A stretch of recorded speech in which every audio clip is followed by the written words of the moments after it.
ilé-ẹjọ́ májísrèètì tó fi ìkàlẹ̀ sí ìlú èkó wọ́n mà ti ní kí ọ̀kan lára àwọn ọ̀gá ẹgbẹ́ onímọ́tò National Union of Road Transport Workers NURTW ìyẹn Alhaji Abdulgani Oyedepo ẹni tọ́pọ̀ èèyàn mọ̀ sí Koko Zaria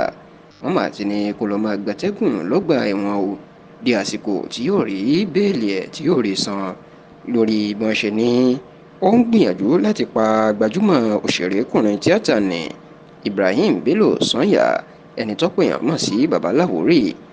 ẹ rántí pé nínú oṣù kẹfà ọdún tá a wà yìí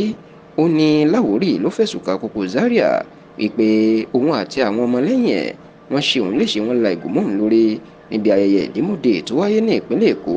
nítorí tó ní Koko Zaria fẹ̀sùn kàn òun pé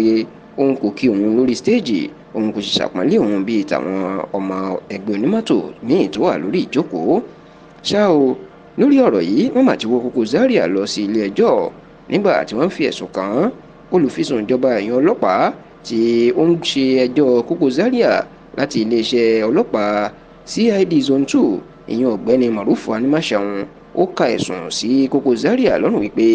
ẹ̀sùn láti gbẹ̀mí èèyàn ìní ẹ̀sùn náà lábẹ́ òfin àti pé ó tọ́ sí jìyà lábẹ́ òfin Nàìjíríà àti òfin ìpínlẹ̀ Èkó nígbà tí òun sọ̀rọ̀ agbẹjọ́rò Koko Zaria ọ̀gbẹ́ni amòfin S. Bello ó bẹ ilé ẹjọ́ wípé kí wọ́n fún oníbàárà òun ní bẹ́ẹ̀lì nítorí pé kò ní sálọ àti pé gbogbo ẹ̀sùn tó fi kàn án kò sóòótọ́ níbẹ̀ kò jẹ̀bi ẹ̀ rárá nígbà tó wá ń gbé ìdájọ́ ẹ̀ kalẹ̀ onídàájọ́ B. Sonuga ó ní òun fún Koko Zaria ní bẹ́ẹ̀lì mílíọ̀nù náírà 2 bẹ́ẹ̀ ló ní kó wá onídùúró 2 tí wọn kò ní ìwà ìbàjẹ́ tàbí ìwà ọ̀daràn kankan tí wọ́n sì tún ní ẹ̀rí owó orí ọdún 3 tí wọ́n ti san fún ìjọba ìpínlẹ̀ Èkó ó ní bí bẹ́ẹ̀ kọ́ kí wọ́n lọ fi Koko Zaria kan lọ fi sọ́gbà ẹ̀wọ̀n ìgbà tí yóò san bẹ́ẹ̀lì mílíọ̀nù 2 náírà ẹ̀ tí ó tún rí àwọn onídùúró lásìkò tá a ṣàkójọpọ̀ ròyìn tán a kò mọ̀ bóyá Koko Zaria ó ti rí bẹ́ẹ̀lì ẹ̀ san ṣùgbọ́n ọgbà ẹ̀wọ̀n iná mú Koko Zaria lọ ní kété tí ilé ẹjọ́ dájọ́ tán tí wọ́n sì ní tó bá ti rí